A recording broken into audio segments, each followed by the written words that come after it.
Life challenges, both positive and negative, are catalysts for wisdom development, but only when those interact dynamically with psychological resources, like mastery or one's sense that they're able to manage uncertainty, openness, reflectivity, emotional sensitivity, emotion regulation. So these are the qualities, the psychological resources that people, when they have these resources, they are, in theory, more likely to learn from life experience in ways that may populate one's store of wisdom.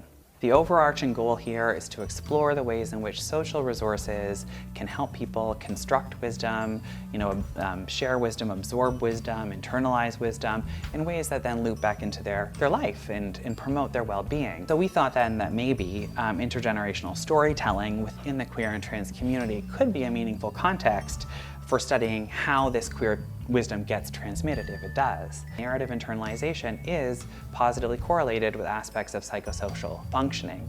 So it might matter to have access to these stories and to value them deeply and see the ways in which they're connected to your own life experience in the present.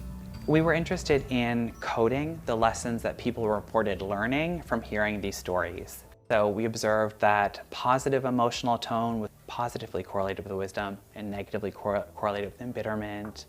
Negative emotional tone was negatively correlated with wisdom. Coming out of the community engaged work to use ethnographic vignettes to deepen our understanding of psychological phenomena. In that case, we used the project as a prism to sort of look at the construct of post-traumatic growth. We now think about wisdom as stuff that's being passed up, passed down, passed between, really sort of challenging these unidirectional models of teaching or advice giving.